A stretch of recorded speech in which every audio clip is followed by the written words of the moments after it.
just before the member of the family. Am I on live now, or am I just speaking to you? No, you're on live. You're on live. You're on live. Sorry, just before the member of the family goes on, myself and there's John McVicker out of the Cairn branch of British Legion. We would check that every morning. So when it does get attacked, it's only a matter of minutes sort of before it's fixed up again, but it's attacked regularly. But just on the subject of the shots, it would take you to see what this is.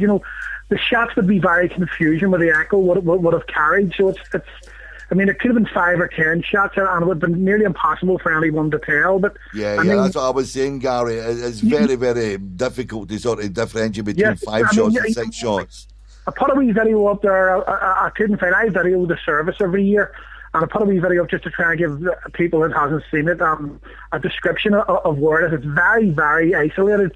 There's 2 or 3 wee bungalows 100 yards on up the hill, but they would be looking out over the mountain, and they would be looking down into the darkness. They wouldn't even have known of any shots, anyone as close as that to it. But I mean, as regards to those that have done it, their names are all well known. I mean, you see me put it across it.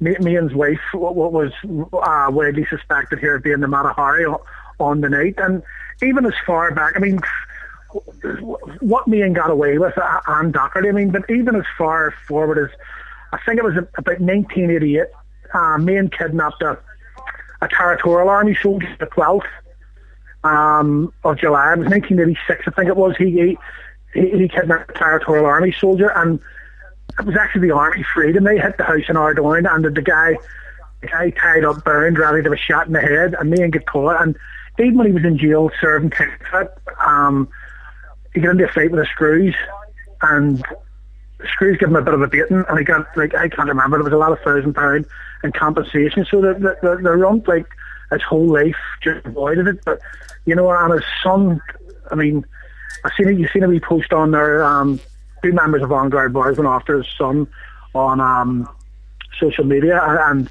brought him down. He's put out of the country at the minute for what the Republicans termed as colluding with loyalists.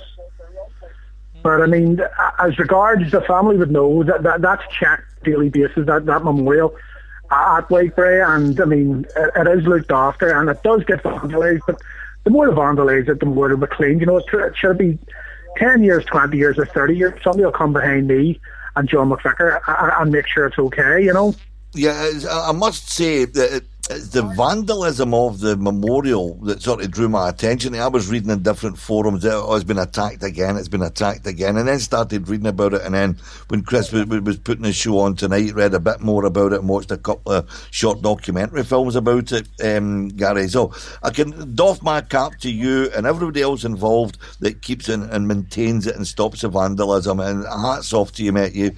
Without people like you, things like this would sort of go and just drift into sort of the miss of time. So because of people like you and people coming behind you, capped off to you, mate. Yeah, but I mean, they will never win. I mean, we're on a talk show now, but I mean, myself and Helpy is a member of Vanguard, and I mean, they detest us here, the Republicans, because of talk show, and Jim Wilson, Bimbo, people would know him by it, and we constantly are at them 7 days a week. Should be radio in England, radio in the south of Ireland, radio here, and there's a test is for it. But it's the only thing you can do. It's a cultural war now. It's being fought on social media, and it's being fought on the level what you're starting to do now. Take it to them and stick it up to them and have radio shows like this. I mean, people may not think it, but this makes a big impact. And while we're speaking now, don't you think for 1 minute that they're not listening in. You'll have members of the government listening in, and you'll have members of the security forces listening, but you'll also have Republicans listening in. Well, I said that, Gary. Contributes, every wee bit, no matter how small it is, it contributes, and you keep at them, they don't like it. They had a poll on Twitter recently, who was the biggest hate figure on the internet, myself or Thomas in North Belfast, and thankfully I won it, 70%. Well, Gary, I said... Leading to the other 30% to vote for me next time. We will do. What I was going to say, Gary, when we were starting this show, I said to Chris and I said to Derek, we can be assured that our most avid listeners will be the Republicans. Without a doubt, and they will absolutely. listen for every mistake. They will listen for every mistake, and they will go crying and say, "I'm offended with this. I'm offended with that." They will be recording it as we speak, and they'll be looking for us to trip ourselves up. But as you rightly said, and I hope you're listening, you will not win. We are not going to be defeated. We will not surrender. And the thing is now, when they're listening in, their biggest problem at the minute, they try to come across Twiddell and the likes of Twiddell is it's a smokescreen for problems. They'll try and put across to you that they're starting shoulder to shoulder to stop the Prix getting up at Twiddell. The reason the Prix is not getting up at Twiddell is the government's so scared of who would take over Ardoin and where it would lead to. You know, Twiddell's not the problem. So it's the problem with the government and the problem with the rest of it now, and the problem that the families of those soldiers can't get justice is it's who's waiting in the wings to take over from any Sinn Féiner, any prominent Sinn Féiner, or anyone that would get jailed for anything. You know, their biggest problem is fighting now. They're tearing each other apart. And if loyalists and unionists like yourselves can just keep doing what you're doing, highlighting things like this and keeping it on board and keeping it in the spotlight, you know, then you'll see these disintegrate. Our motto for this show is, Gary, is putting the unity back into community, because we're too good at fighting among ourselves. Yeah, we need to come together. We need to come together. We need to pull together. We've got one common enemy. We're not our own enemies. We've got plenty of enemies out there trying to do us down. Stick together. Get the unity back into community, mate. Yeah, that's you're 100% of it. Keep doing what you're doing, because it does not go unnoticed. It may seem to some that it's just a few, and you're talking among yourselves. As I said, you're not. You're being listened to, and you're being noticed. So and keep it up. But as I say, that memorial and the main memorial and the one at White Bray will always be there, and no matter how many times they're attacked, they'll be fixed within hours. So, I mean, and also a thing that we need to put out is these Republicans, each time it's attacked, you'll see yourself, John Becker, helping other ones promoting it, because we have it on within minutes of it happening, and with photographs on before they try to play it down. But what they will do is they'll say, and they'll come out and condemn it, and they'll blame it on kids. This is too far a walk for kids to take a chance to walk up with any police patrols or anything about. This is not kids that's doing this. This is organised.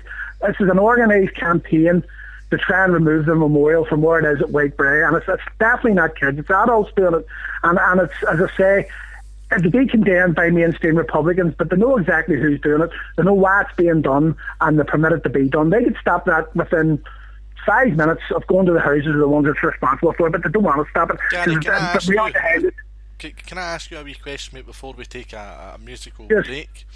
Do you believe that those responsible for attacking the smaller memorial, are they coming from Ligonier itself, or are they travelling from the centre of Belfast?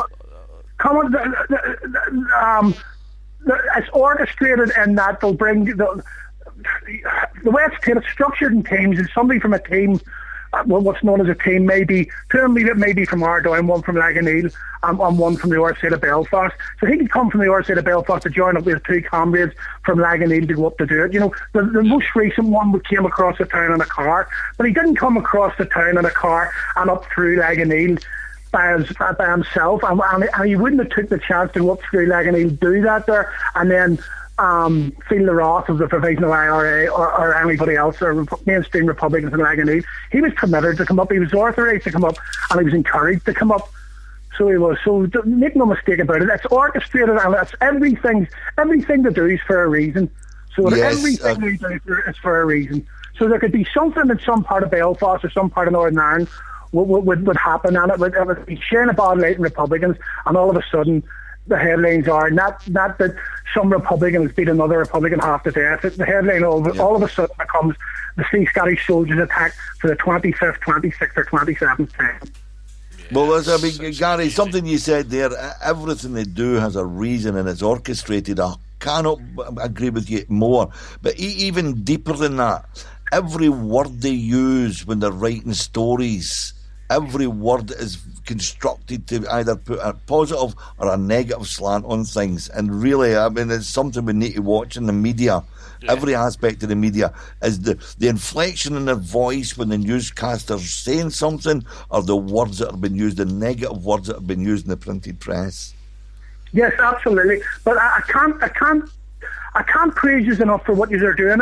It's been a select few here that keeps it going on radio and television here, keep ringing in. But now you are starting it, now there's other ones pushing. I like it, but you need to keep what you're doing. As I say, it does not go unnoticed, but as much as you think there's a few listening, there's a hell of a lot more than a few listening. But we've been very pleased with the listening numbers that we're getting back. But everybody that's listening, and yourself included, tell 10 to tell 10. If you're enjoying it, tell more people. More people will call in. It'll become a platform that you can use properly. This is a platform, Gary, that we could not dream of having 10 years ago, 5 years ago. We are now broadcasting worldwide because the PUL community is worldwide. And we get, that's why we've got archives, because people in Australia will listen to it when they get up in the morning. People in North America will listen to it when they get home for their work at night. There's an archive there to be used. But we need people. We need people spreading the word. We think we've got something going here. We need everybody to help us. And as I say, tell 10 to tell 10. That's what Scotty McClue used to say. So we're saying the same. Tell 10 to tell 10. Let's get this rocking. Yeah, Gary. See, just before we take this break, mate, is there anything else you'd like to bring up while you've got the show here? Well, just keep it. The main point is to keep at what they're doing, and as he said, there, anyone listening, promote this show, promote it on Facebook, promote it on Twitter. I mean, you're going to get prank callers, and you're going to get them as ringing, but that's all right. You can filter them as out, so you can. And if you do get Republicans ringing and trying to slam you, then you know you're getting at them. As I said, polls on Twitter and out there only furthers myself and Hilty and other ones, Jim Wilson and out there, just to keep bringing in, things they got there. We know we're getting to them, we keep doing it, and you are getting to them with what you are doing. That PUL hub, so it is, and the radio stations, is maybe hopefully the start of something bigger. So it is, and just keep doing it, and keep anyone over there, keep supporting Fidel, because that's a stand too. That's where Protestants are standing there. That's not just about a parade.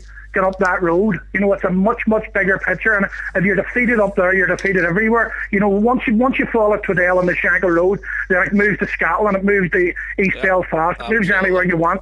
Because once you've been beat up there, you've been beat everywhere, I think. Totally agree, Gary.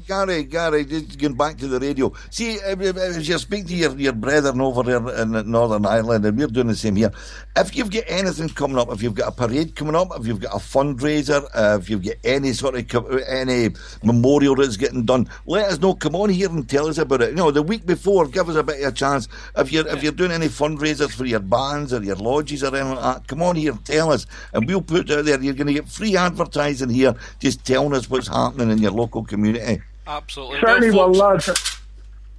Myself and Ian, we're going to take a wee short break just now. We're going to change over microphones and things. We've got an interview with two of the family members coming up just after our musical break.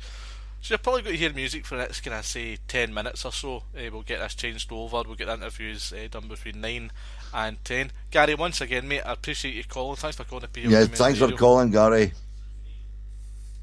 Hear the measured beat of Ulstermen marching through the green fields and streets of the towns, called up to arms by bold Edward Carson to stand for the red hand and crown. These were the seed of mighty Cuchulainn, these were the sons of Congal Clean, determined that Gael and Rome should not rule them, and England if need be withstand. Those were the days of Ulster's defiance, those were the days of passion and strife, those were the days when England denied us and Ulster stood for her life. The call came for war and the volunteers answered. The 36th was formed in 1914 to fight the German Kaiser instead of faithless England, to maintain their birthright and king. They marched into hell nearly 2 years onward, the first day of July on a bright and summer morn. Aloft against blue sky they bore the Ulster standard down